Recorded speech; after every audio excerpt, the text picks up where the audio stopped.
Olá, meus amigos. Agora sim, com o final da data FIFA, temos a volta do Campeonato Brasileiro e também da Copa do Brasil. Os jogos da volta das quartas de final vão acontecer nessa quarta-feira e também na quinta-feira, dia 12. Além desse jogo do Corinthians com o Juventude, nós temos o Atlético Paranaense enfrentando o Vasco, o Vasco que venceu de virada em São Januário por 2-1.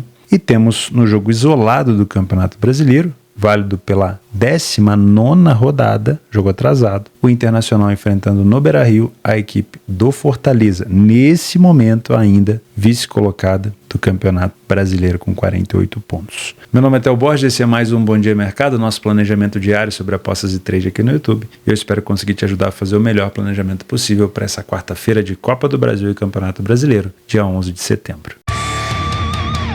Vamos começar o nosso planejamento falando desse jogo atrasado do Internacional com Fortaleza pela 19ª rodada. Lembrando, ainda estou gravando aqui nessa pirotecnia. Vai no meu Instagram, você que me segue no Instagram, Cariocatel, e dá uma olhada na imagem de bastidor que tá isso aqui. Tá uma beleza. Enfim, tá uma beleza. Tem tablet em cima de notebook, enfim, e microfone na mão. Vale teu like, hein? Não sou de mendigar like não, mas vale teu like.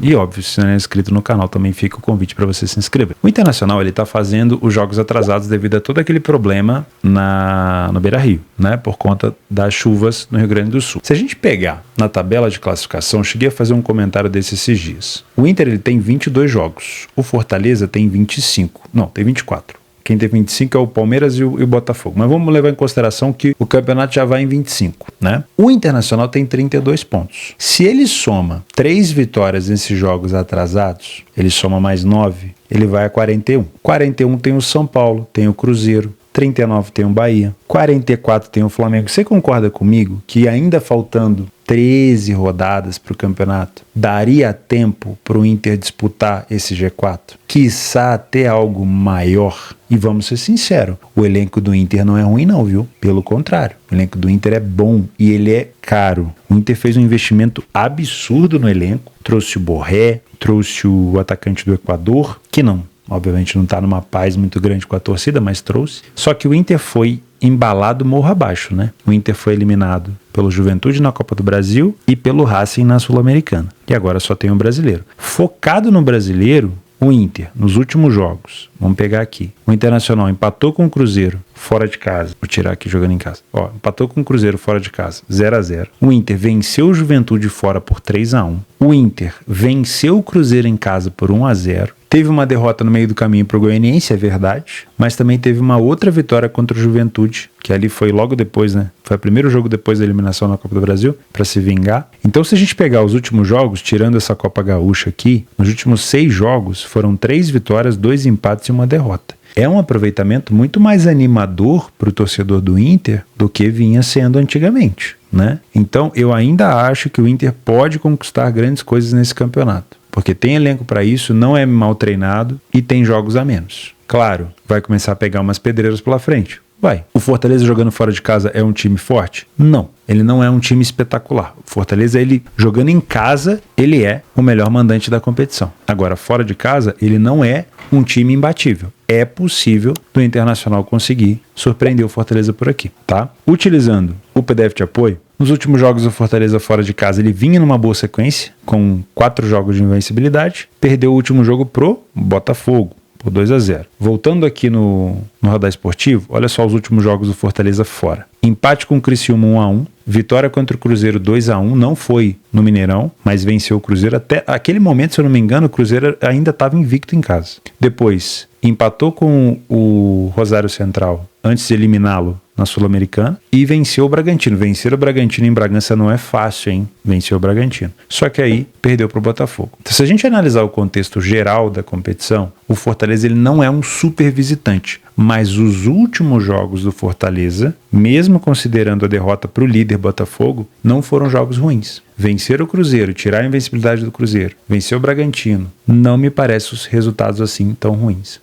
Então era um Fortaleza que vinha numa melhora antes da derrota para o Botafogo. Isso dificulta um pouco a vida do Internacional. O Inter não é um time que sai tanto na frente do placar. O time do Fortaleza saiu até um pouco mais na frente. O time do Inter marcou 2 gols a mais em casa apenas do que o Fortaleza fora. Só que defensivamente falando, o Fortaleza sofre bem mais gols, quase o dobro de gols que a equipe do Inter, tá? O que mais que a gente tem aqui? Finalizações. O Inter precisa de mais finalizações no alvo para marcar um gol. Isso quer dizer que mesmo o Fortaleza sendo um time não favorito, o time do Fortaleza ele pode ser perigoso no contra-ataque. Primeiro tempo muito parelho, o Inter não vence muito mais do que o Fortaleza, porém a quantidade de gols sofridos do Fortaleza no primeiro tempo me assusta. É um time muito vazado na primeira etapa. No segundo tempo, o Fortaleza tem mais vitórias, porém continua tendo um número de gols sofridos um pouco elevado, só que já é um segundo tempo um pouco mais parelho. 82% dos jogos do Fortaleza fora e 70% dos jogos do Inter em casa com over 1,5.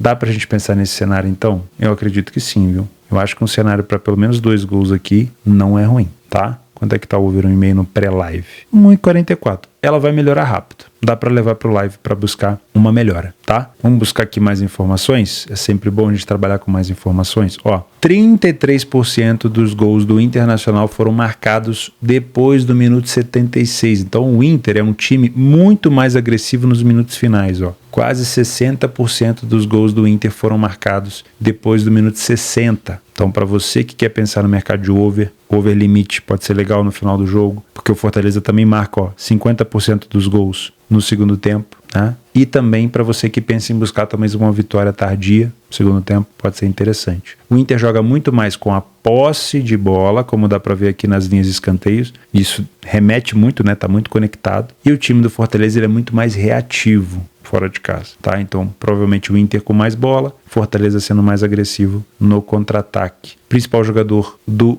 Internacional ainda é o Wesley com 5 gols e o Borré que vem fazendo muito gols com 4. Olho no Borré, tá? Se eu não me engano, o atacante do Equador vai estar desfalcando, obviamente, o time do Internacional. Isso, obviamente, é um problema, tá? E no Fortaleza, o principal jogador é o Lucero com 8 gols marcados. O Pochettino tem 4. E aqui embaixo, Renato Kaiser com 4. O Renato Kaiser, inclusive, fez gol no Cruzeiro, se não me falha a memória. O Breno Lopes também tem jogado muito bem, não sei se ele está disponível. Para mim, esse favoritismo do Internacional, ele diz muito no momento do clube, que é um momento de foco no brasileiro.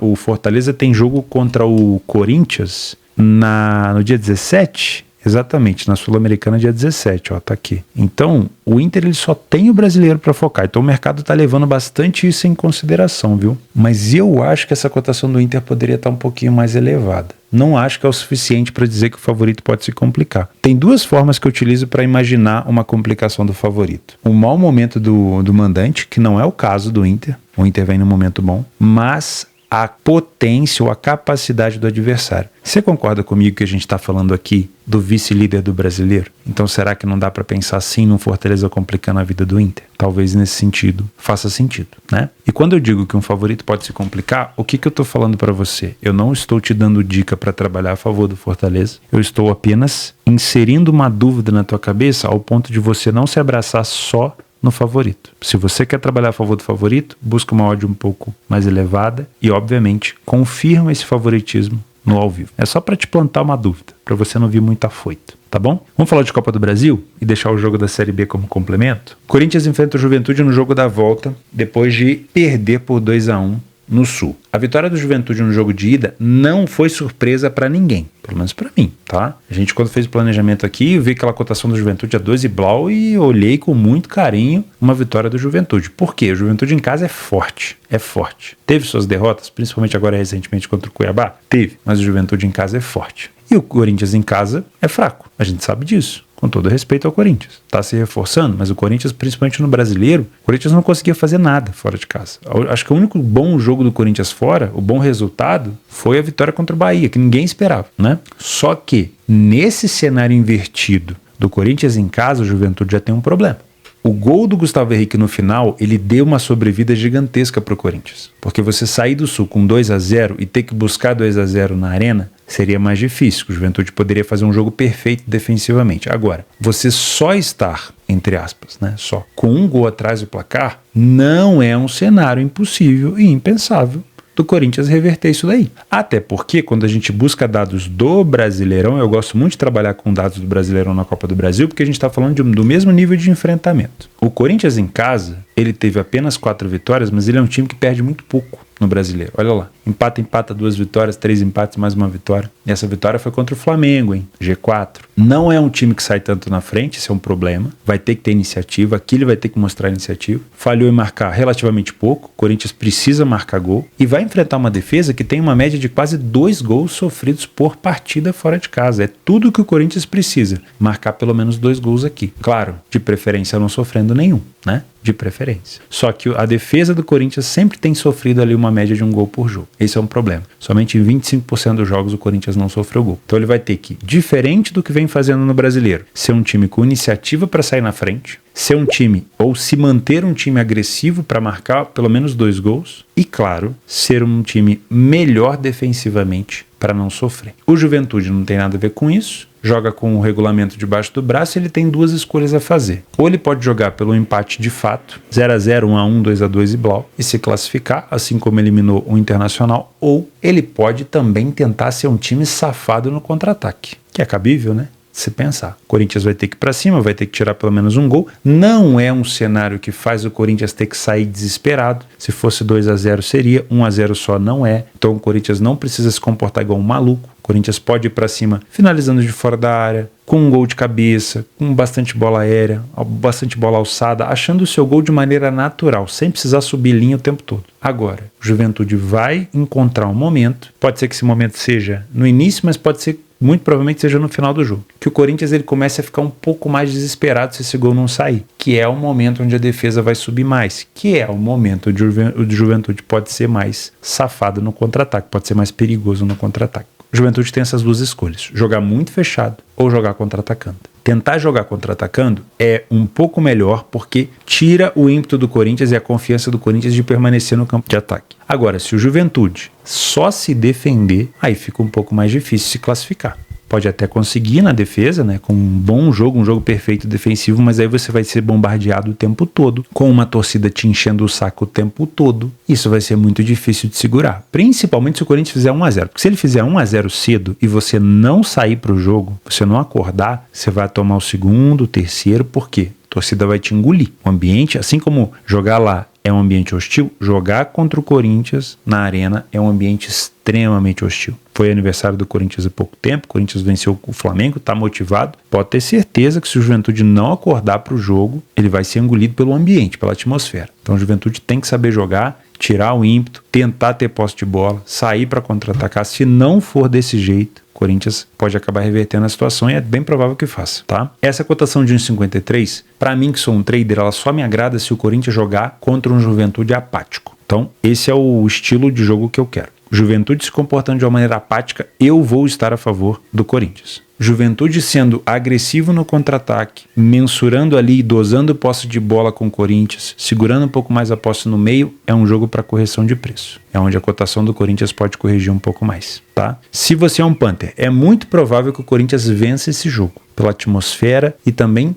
pela vantagem do Juventude. Ele vai fazer o Juventude ficar um pouco mais recuado. Mas a que custo você vai pegar essa vitória? Sabendo que o Juventude pode se comportar bem defensivamente. Sabendo que o Juventude tem capacidade também de contra-atacar. Eu, imaginando um cenário onde o Juventude tenha um bom nível defensivo nessa noite de quarta, buscaria uma vitória do Corinthians com uma odd mais alta. Não pegaria pré-live, entraria ao vivo com uma odd mais alta. Theo, deu 5 minutos, o Corinthians fez o gol e eu perdi a oportunidade. Paciência. Pelo menos você não trabalhou com uma odd tão esmagada, na minha opinião. Isso não quer dizer que o Corinthians vai se complicar. Eu só acho que não vale a pena buscar esse tipo de cotação. Uma cotação mais alta seria melhor. Quanto? 1,70, 1,80, 1,90, daí pra cima, eu acho legal, tá? Juventude pode complicar a vida do Corinthians de 2 maneiras. Contra-atacando e fazendo um gol, que pode acontecer, ou sendo perfeito na defesa, tá bom? Só não vou te indicar gols aqui no pré-live, porque a diferença do primeiro jogo foi de apenas 1 gol. E o Juventude não precisa contra-atacar, ele tem a escolha de só se defender. E o Corinthians só precisa de 1 gol. Então,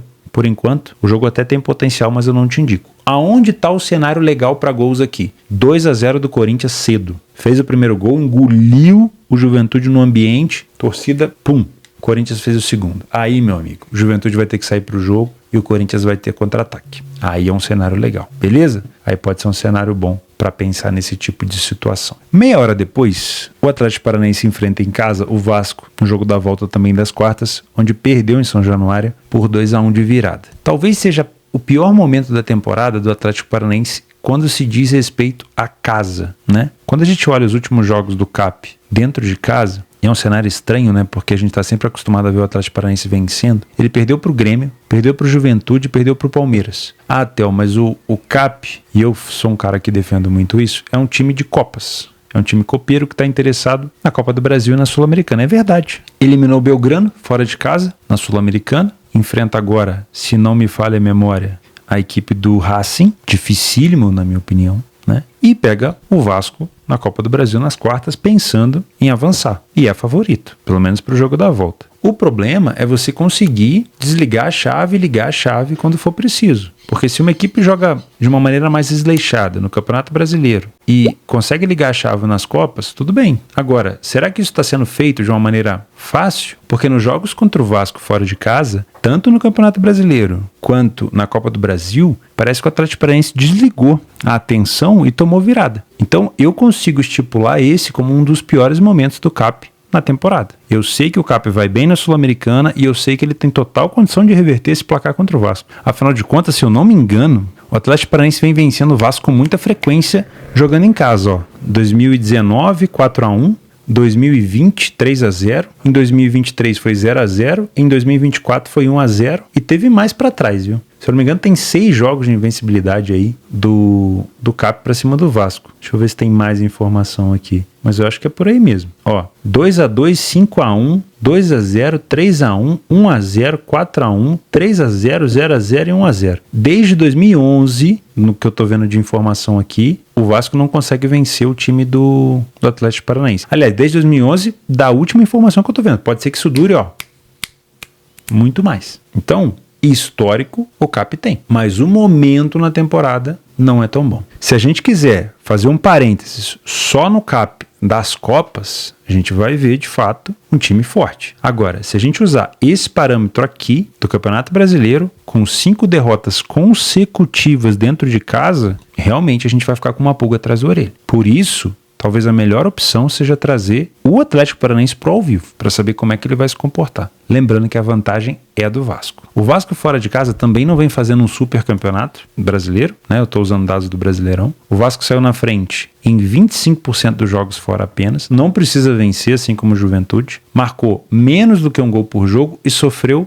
quase 1,5 gols por partida. O time do CAP, apesar de sofrer bastante gol, também marca, ou apesar de marcar, também sofre. Aí a Copa meio cheio, meio vazio, né? 14 gols marcados, 14 gols sofridos. Não é uma equipe que sai tanto na frente do placar, marca gol com muito mais frequência que o Vasco, só que também sofre com bastante frequência. O time do Vasco e o time do CAP precisam praticamente das mesmas finalizações no alvo para marcar um gol. O primeiro tempo do CAP, ele tem bem mais gols marcados, porém ele tem o mesmo número de gols sofridos. Então é um time bom ofensivamente, com problemas na defesa. No segundo tempo é extremamente parelho, o número de vitórias é praticamente igual, de derrotas, de gols marcados e praticamente também de gols sofridos. 82% dos jogos do CAP em casa com over 1,5 e 67% dos jogos do Vasco fora de casa com over 1,5. Qual que é o grande X da questão aqui? O Vasco não precisa da vitória, então a gente tem mais ou menos o mesmo cenário do Juventude com o Corinthians. O ambiente na casa do Atlético Paranaense, acho que é Liga Arena que chama hoje em dia, não tenho certeza, ele é tão hostil quanto na Arena do Corinthians, em Itaquera, sabemos disso, né? O Vasco já não tem, assim como a maioria dos times cariocas, ele já não tem vida fácil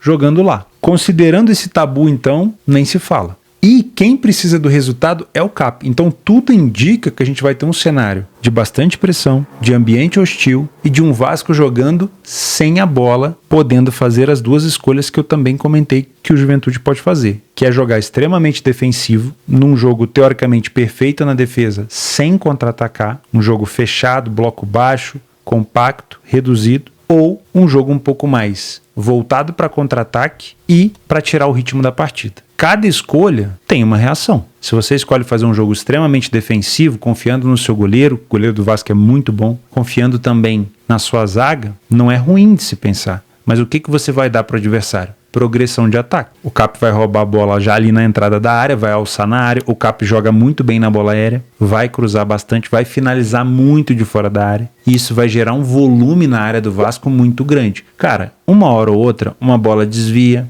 a bola entra. É um problema. Pode ser um jogo perfeito do Vasco? Pode, mas uma hora ou outra a bola vai acabar entrando. É uma escolha muito arriscada. Ao mesmo ponto que, se você escolhe fazer um jogo um pouco mais voltado para contra-ataque, para pegar a bola ali na defesa, tentar sair jogando, para tentar segurar um pouco mais a bola no meio-campo, você acaba dificultando mais a vida do Cap, fazendo com que a zaga do Cap não jogue tão alta, que eles tenham que recuar um pouco para te defender também. Você não dá tanta comodidade para a defesa do time adversário. Só que tem um ônus. Isso é um bônus, tem um ônus. O ônus é, quando você tenta jogar um pouco mais avançado, você também gera mais espaço para o adversário. Então, se você sai jogando errado, se numa marcação-pressão você toca a bola errado, se você tenta buscar um passe no meio e você erra, você é pego de calça curta tentando sair para o jogo. Dito isso, nesses dois cenários, tanto num Vasco recuado quanto num Vasco tentando jogar, o favoritismo você conseguiu perceber, é do Cap. Então essa cotação, para mim, ela não está errada, ela está até justa. E eu até vejo o Cap ganhando esse jogo. Não sei se vai classificar, mas eu vejo ele ganhando esse jogo. Para você que é um trader assim como eu, para mim é um jogo para a gente ficar de olho em correção de preço, porque se o Vasco fizer um jogo totalmente recuado, trabalhar contra o Vasco, não ler a pior equipe em campo, é um cenário muito bom, que a cotação do Vasco ela não é tão alta, então ela tem caminho para subir. Ou trabalhar a favor do Cap também num back favorito. Ao mesmo ponto que se o Vasco conseguir segurar a bola no meio, se o Vasco agredir no contra-ataque, se o Vasco conseguir fazer um jogo decente, essa cotação do Cap ela vai ter que subir. É perigoso trabalhar contra o favorito? É. Se você tem metodologia para isso, você já sabe como fazer. Se você é um Panther, por mais que eu tenha total respeito aqui pelo Vasco, jogar na casa do Atlético Paranaense é muito difícil e é muito mais provável da gente ver o Atlético Paranaense empurrando o Vasco para trás, mesmo o Vasco querendo fazer um jogo, com contra-ataque, um jogo segurando a bola no meio, tirando o ritmo. É muito mais provável que o ambiente empurre o Vasco para trás. No ambiente vai fazer isso. Então, eu vejo com bons olhos trabalhar a favor do Atlético Paranaense com uma cotação pelo menos acima de 2, tá? O Vasco pode vencer esse jogo? Pode. Vou ficar surpreso? Vou. Não porque o Vasco não tem capacidade, mas porque jogar na casa do Cap é muito difícil. Tel, você acabou de dizer que eles estão muito mal em casa. É verdade. Se eu levar em conta só o recorte do Campeonato Brasileiro, eu vou de fato achar que o Vasco pode surpreender o time do Cap, assim como fez outras equipes por lá. O São Paulo, o Palmeiras e tudo mais. O Grêmio. Só que o Campeonato Brasileiro para o Atlético Paranaense não é o foco. O foco do Cap são as Copas. E se o Cap entrar focado com o apoio da torcida, a vida do Vasco realmente vai virar um inferno, tá? Então, principalmente pelo fato do Vasco não precisar vencer, essa vitória do Cap ela me agrada. Não sei se vai classificar, porque a vitória por 1-0 ou por um gol de diferença não vai levar esse jogo para a classificação do Cap, vai levar esse jogo para os penais, tá bom? Mas eu vejo com bons olhos. Potencial para trabalhar gols por aqui. Bom, o cenário é muito parecido com o do Corinthians. Se o time do Vasco faz um gol, ele vai continuar recuado. Ele não tem por que contra-atacar mais. Ele vai segurar 2 gols de vantagem, ele vai ficar quietinho, o jogo vai ficar mais amarrado. Agora, se o Cap faz 2-0 cedo, que também pode acontecer, se faz um gol cedo, o Vasco fica zonzo, o cenário é hostil, a torcida tá enchendo o saco, o Vasco toma mais um gol. 2-0 no primeiro tempo, aí o Vasco vai ter que sair e o contra-ataque do Cap pode aparecer. Aí eu não duvido de um over-limite no segundo tempo com esse 2,5, tá bom? Mas é só nesse cenário. Perfeito? Para complemento, a gente tem o jogo do CRB com o Sport. O CRB já foi muito forte dentro de casa, não tinha perdido nenhuma partida em casa, porém já vai com 3 derrotas? 3 derrotas dentro de casa. Nos últimos jogos, deixa eu pegar aqui as derrotas do CRB. Perdeu para o Avaí, para o Ceará e para o Novo Horizontino. Todas essas derrotas em sequência, tá? Então, realmente para mim é um jogo mais de complemento. Como acabou os jogos de seleções, nesse final de semana, ou nesse pré-final de semana, na própria quinta-feira, sexta-feira, já vão ter os jogos que a gente está acostumado a trabalhar, então não vou te indicar nada aqui de complemento não. Aqui na Copa do Japão, na Copa do Imperador, tem um jogo, na Copa da Turquia, que ainda é um cenário muito recente, tem outro, Copa da Croácia tem outro, mas sinceramente eu prefiro focar aqui no cenário brasileiro, tá bom? O espaço está aberto aí para vocês, o link aqui embaixo para o Radar Esportivo também está por aqui. Não esquece da novidade que eu comentei no vídeo de ontem, mas também faço questão de comentar no vídeo de hoje. A Betfair, a Exchange Betfair e também o Sportbooks da Betfair agora faz os seus saques via Pix de maneira instantânea. Coisa boa, coisa linda, coisa bonita, graças a Deus. Espalha para todo mundo que você conhece. Betfair agora faz os saques via Pix. Agora que ela entrou no cenário brasileiro, no cenário nacional. A gente vai ter essa e outras novidades. Betfair já é minha parceira há mais de, sei lá quantos anos, mais de 6 anos. Agora finalmente, já cobrei tanto, né? Agora finalmente com as novidades em benefício aqui do público brasileiro. Tá bom? Muito obrigado pela sua companhia, um grande abraço e até amanhã.